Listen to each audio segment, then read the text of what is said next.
Greetings and salutations, friends, and welcome back to more Warhammer 40k lore, where today we are having a look at another Ordo of the God Emperor's most holy Inquisition, the Ordo Sicarius. And no, unlike what the name seems to suggest, it is not, technically, an inquisitorial order filled completely with assassins, but rather an inquisitorial order created to oversee assassins. Now, the Officio Assassinorum is something that we've covered in detail before. It's various branches of specialized assassins utilized against the enemies of the Imperium. On many levels, everything from low-level agitators on an agri-world somewhere, all the way up to sector or planetary governors. Even a fair few high lords have seen their rule come to an end after a visit by a member of the Officio Assassinorum. Obviously, such a tool, the ability to quietly dispose of one's opponents, both politically, ideologically, and in terms of simple existence, as the Assassinorum does not limit its actions simply to Imperial citizens or humans. Their operatives have been deployed with considerable success against various alien races as well, such as dealing with an orc warlord on the very verge of creating a major warg, or taking out Tyrannid commanders, or sneaking deep into Tau space to dispose of bothersome materials. However, as useful as the Officio Assassinorum is as a tool, it is also a rather willful knife that has on multiple occasions turned against its wielder. On at least one occasion, this was because it decided that it could run the Imperium better than the High Lords were doing.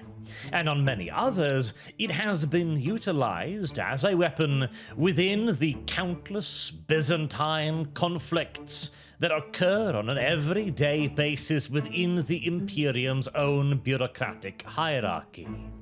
One political faction moving against another, one high lord against another, simple politicians, governors, etc., whoever can marshal the admittedly significant political capital required to get an assassination contract placed on one of their opponents. Now, again, that is a significant quantity of political capital, mind you, as technically, and highly theoretically, the deployment of an operative of the Officio Assassinorum requires a 2/3 majority vote by the High Lords of Terror, but in reality, that simply doesn't happen. I'm sure the High Lords do on occasion sign the odd Officio Assassinorum contract here and there, but there are thousands, probably tens of thousands, if not hundreds of thousands of Officio Assassinorum personnel out there in the galaxy, specializing in anything and everything from long-range sniper assassinations to terror attacks to information gathering. If the Higher Lords were to indeed actually vote on each and every single one of the Officio's operations,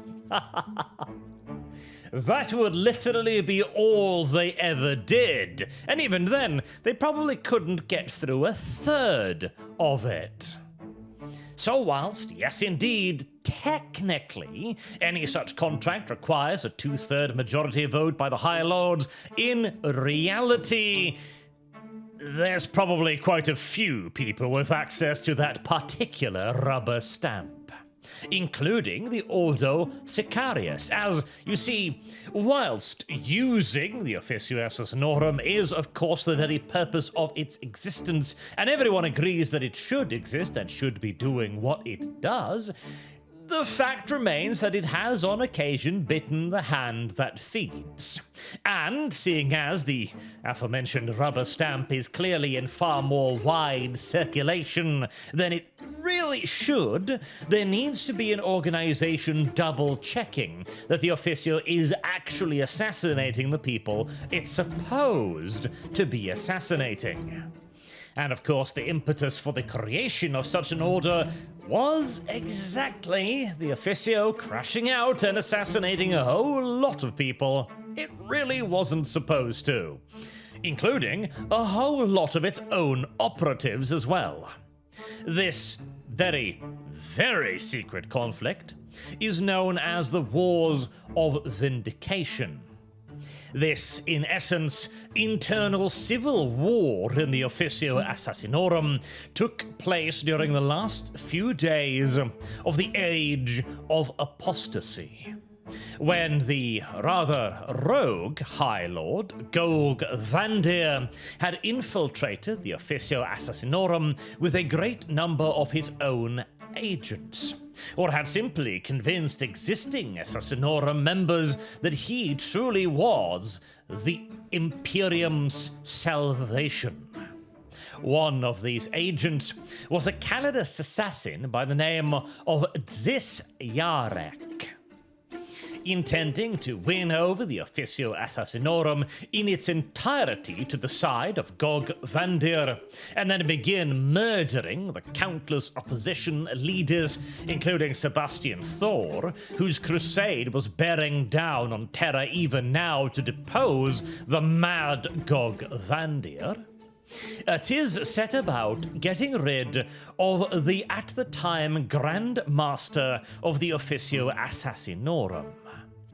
This plot at first appeared to have been a success, with Yarek taking over his place. As a Calidus assassin, he was more than capable of utilizing the powers of polymorphine to take his place as the new Grand Master, by simply appearing to be the old Grand Master. However, he had underestimated his quarry, and found himself assassinated in turn by the previous Grand Master, who had used a sacrificial pawn in his place. Unfortunately for the Imperium, and the Imperial Palace in particular, this did not happen before a sizable conflict erupted within the Officio Assassinorum between those loyal to Gog Vandir and those loyal to the actual Imperium, now represented by the forces of Sebastian Thor. This conflict initially took the form of a high-intensity war of assassins, as the two factions attempted to eliminate one another's leaders. This failed to bring about a resolution, and as the two sides grew more desperate, they broke out ever more esoterical and fanciful weaponry, including a fair few that had been forbidden, for very good reason, for a very long time, and their deployment resulted in entire portions of the Imperial Palace simply disappearing. Highly unfortunate. By the time the remaining puppets of Gog Vandir had all been driven out and destroyed, a difficult-to-ignore portion of the Imperial Palace had been reduced to rubble. And worse still was the fact that the Officio Assassinorum, which had been fully infiltrated at that point, had practically torn itself to pieces, leaving the Imperium bereft of one of its most useful tools, and serving as a valuable reminder to the new High Lords that the Officio Assassinorum, if it fell into the wrong hands, could quite literally dictate who existed to be in charge at all. Many were no doubt reminded of a certain Draken Vangerich and his mild excesses after the War of the Beast. Indeed, it's a little bit of a miracle that they didn't create an Ordo Sicarius back then, but determined to learn from its mistakes, for once, The Imperium and the Inquisition then created the Ordo Sicarius, specifically to make sure that the Officio could never be infiltrated to that degree ever again, and to make sure that even if it was, that it would no longer be quite so devastating. This attempt to ensure relative peace and stability took the form of a series of stipulations.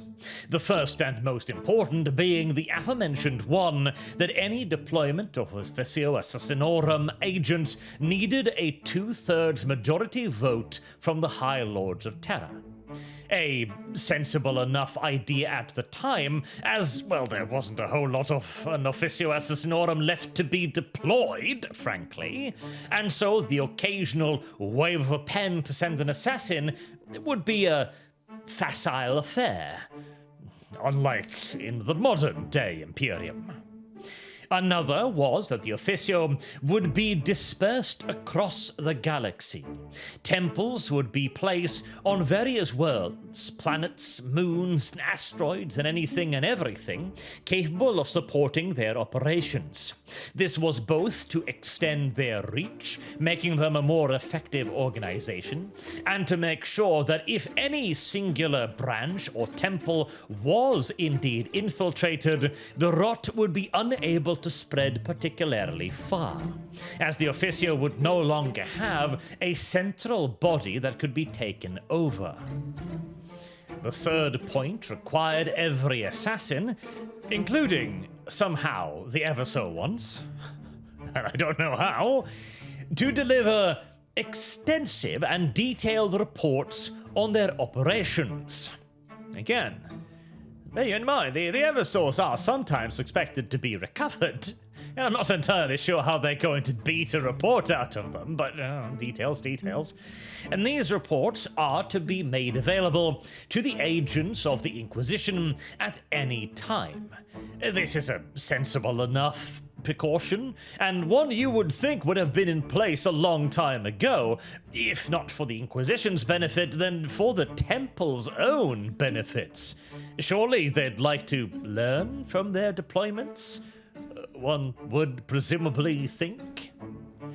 And whilst the last thing the Imperium needs is more paperwork, in this particular case, I do think a detailed blow-by-blow report of who got assassinated, where, and why is probably a pretty good idea.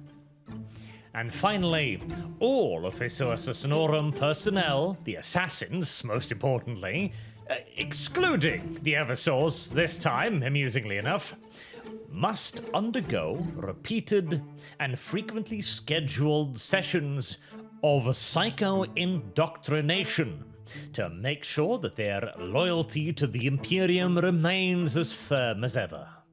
And considering each and every one of these things have the equivalent destructive force of an orbital barrage, and that's on a bad day, yeah, a little bit of psycho-indoctrination sounds entirely reasonable yet again. Frankly, I'm surprised that all of these precautions weren't introduced by Malkador when he first founded the Officio Assassinorum, and the very fact that it took until the 36th millennia before somebody looked at the enormous cabal of professional assassins and thought, that needs some oversight. It's a rather remarkable idea, really. But, of course, the fact that you have given a series of rules and instructions to an organization that makes its living by being evasive does not necessarily mean that they're going to be following them. So, in order to make sure that the Officio abides by the rules placed upon it, the Ordo Sicarius does a few things. Firstly, of course, they are the ones that are primarily responsible for following up on all of the reports that the Officio Assassinorum file, making sure that whenever they go out murdering, they do so only when necessary.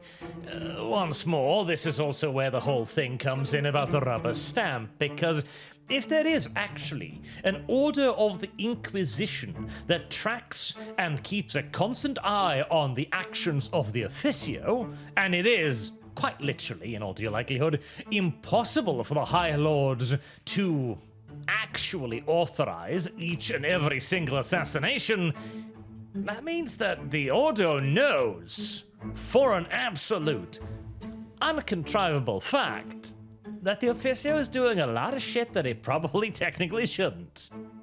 You could, of course, also happily argue a plot hole with this, and yeah, probably, but still, I'd prefer the interpretation that the Officio knows and approves.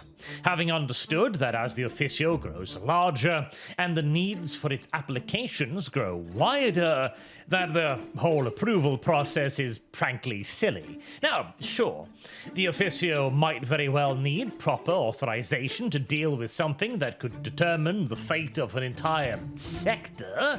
Absolutely. There is a lot of political consideration that must be taken with the assassination of a major planetary governor, for example. But the High Lords don't really need to bother with each and every little chaos leader that the Officio shoots. Not to mention, of course, the fact that on occasion, the mission that is pre-approved will not fit with reality. If an assassin is dispatched to take care of aforementioned planetary governor, for example, but then realizes that they were actually loyal up until the point where they were abducted and replaced by a chaos doppelganger, the mission's gonna shift somewhat. And it would be remarkably unreasonable for the assassin to then back down, call home, and wait for God only knows how many decades before this particular assassination can arrive at the High Lord's table. So, as the assassin will then inevitably reinterpret his orders, the Ordo Sicarius will then see that and basically rule in retrospect whether or not the actions were justified. This probably also means that they de facto have the ability to approve operations, as even if an operation technically wasn't signed, if the overwatching order decided it was okay, well, who else is gonna bring the Officio Assassinorum to court on this? This is undoubtedly something that the Ordo Sicarius would use very sparingly and very responsibly, and this would not at all simply be moving the problem of the Officio Assassinorum up one step on the food chain. No, totally not. And hey, Inquisitors can definitely be trusted, and usually don't trend significantly more radical the older they get. You know, I'm starting to think this might be a really, really bad idea. But inevitable and unavoidable ramifications notwithstanding, how does the Inquisition do all of this then? Because one, reading reports is obviously nice, but reports can be forged, lies can be made. So the Ordo obviously will need to actually inspect the various temples personally. Now, they'd do this in person, when possible, definitely. They'd have operatives and agents that would also be able to go to the temples and check them out, certainly again. But again, this is an organization, the Officio that is, that literally lives off subterfuge and misdirection. And so a large part of the Ordo Sicarius' day-to-day running is the training and implementation of special agents within the Officio Assassinorum, who will be there not as official observers, although that is probably a role that also exists, but rather seemingly as regular personnel. Some would take on the role of assassins themselves, so they can double-check that the Officio is doing what it's supposed to do on the sharp end of things. Others will work within the larger organization, as comms specialists, as engineers, as technicians, as overseers, as trainers, in one of the countless positions that is required even within a super-secret assassination organization. Yeah, sure, you might be stopping internal strife by blowing open a traitor's head, that somebody's still going to have to work the cafeteria back home, you know? In many cases, the Officio is probably going to be aware of these agents and actively cooperating with them to make sure that the Inquisition doesn't have any reasons to virus bomb their temple. On other occasions, they're going to have no clue whatsoever, as, well, you know, a spy that everybody knows about isn't really even a spy anymore at that point, now are they? But the Ordo's infiltrators are not merely just spies.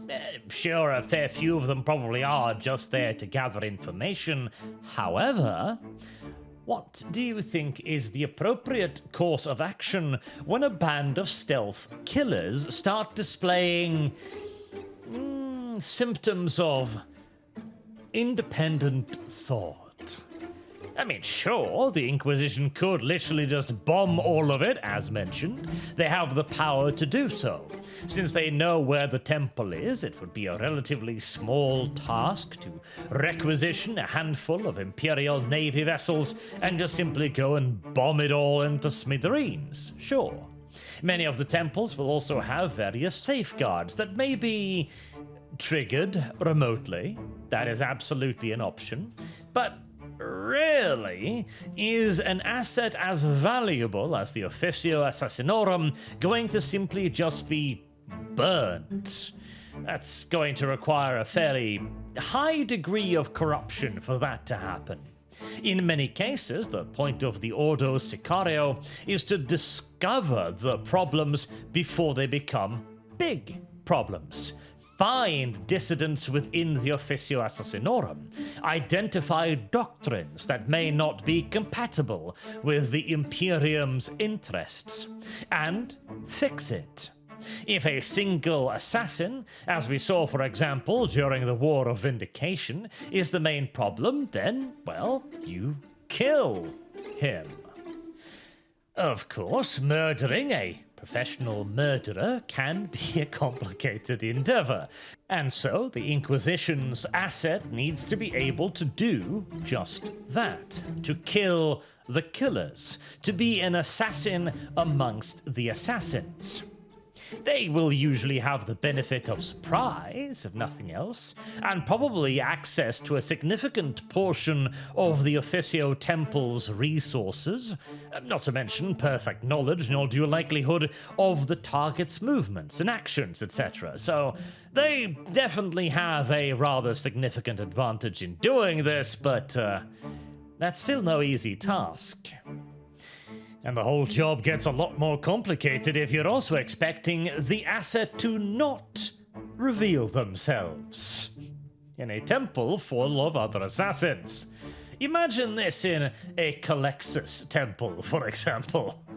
Or an Eversaw temple. Now, granted, the Eversaws aren't really supposed to be, you know, out and about most of the time for obvious reasons, but if you do find an Eversaw that has somehow managed to find the time to have seditious thoughts in amongst all of the screaming visions of brutal murder, and you need to assassinate him. Man, I feel like that is a recipe for collateral damage right there. Hell, in cases like that, you know what the easiest way to kill an assassin would be? It's to send them off on a job and then simply never retrieve them. Sure, they're highly trained assassins. They might have a chance of, you know, hiding and evading even the pursuits of an entire planet looking for them, but if the aforementioned planet is also given a little bit of surreptitious help, such as, I don't know, access to the assassin's communications frequencies, or a constantly updating locator ping on precisely where they are, you'd be surprised how effective even regular run-of-the-mill PDF soldiers might be. And even if a detailed and honest report about the entire incident is written, including the strange fact that the local defenders always seem to know exactly where the operative was, well, who's reading that report? God, it has got to suck to be an Imperial assassin. I mean, the whole being given an incredibly complicated, super advanced space-age rifle, equipped with ammunition that, on a per-round basis, costs about as much as a Lehman Russ battle tank, that is pretty damn cool. But to think that somebody is going to be rifling through your diary on a day-to-day basis, and if they decide they don't like what's written there, they're going to accident your ass on the next mission, well, that's just downright mean. But considering how unfathomably dangerous the Officio Assassinorum is, considering its once-upon-a-time history of trying to take over the Imperium, considering the damage it's done to the Imperial Palace, considering it's tried to assassinate various High Lords on several occasions, mayhaps it is better that somebody keeps a tight grip on their leash. Until next time, I have been Arch. Thank you all very much for listening, and I do hope to see you all again soon. Until then, have a good day.